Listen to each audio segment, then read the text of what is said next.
dahan-dahan. Ay, ang cute-cute.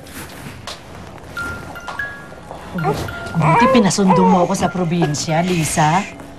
Biro mo, nung maliit ka, ako nag-alaga sa'yo. Ngayon naman, ito namang anak mo nga, alagaan ko. Mahirap na magtiwala sa bagong kasambahay. Ito nga po palang kwarto namin ni Miguel. Dito niya alagaan si baby tuwing umaga. Sa gabi, kami na pong bahala sa kanya.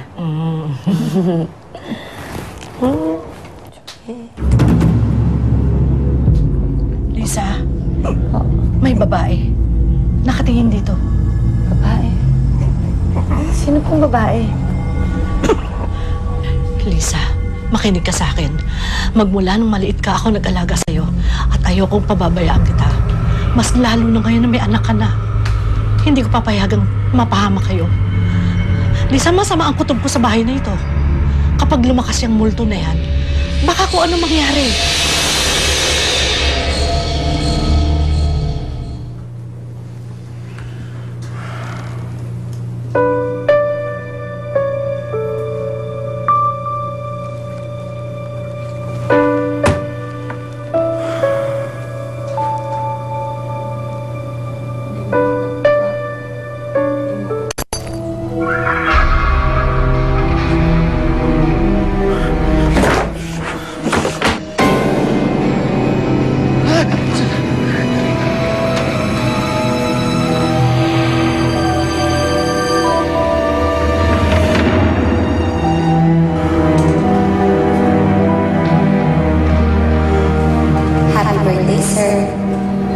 Sabi ko sa'yo, ako na nag-upload, diba?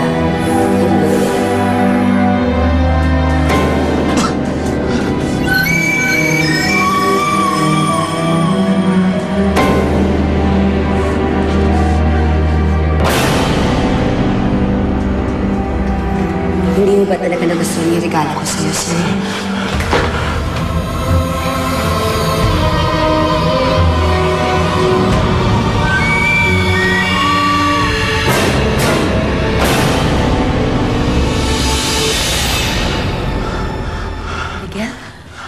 Okay ka lang?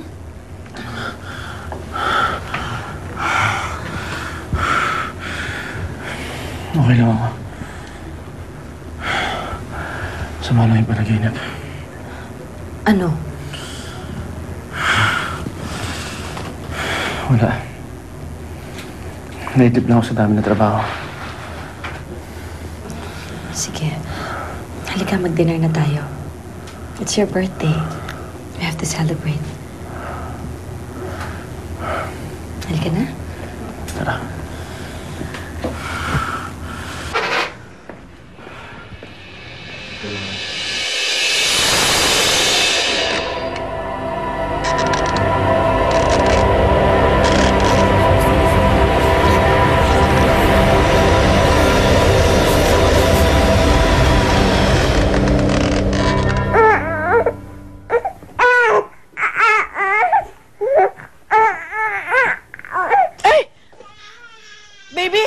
Baby, bakit? Bakit, anak? Oh, ay, dede, sandali. Eh, wala. Titimpla muna ako, anak, ha? O, sige. Sandali, isang mabilis.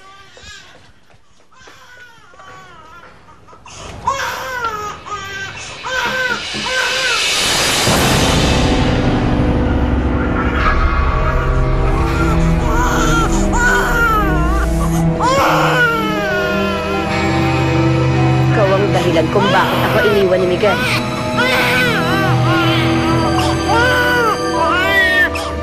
Oh, eto na.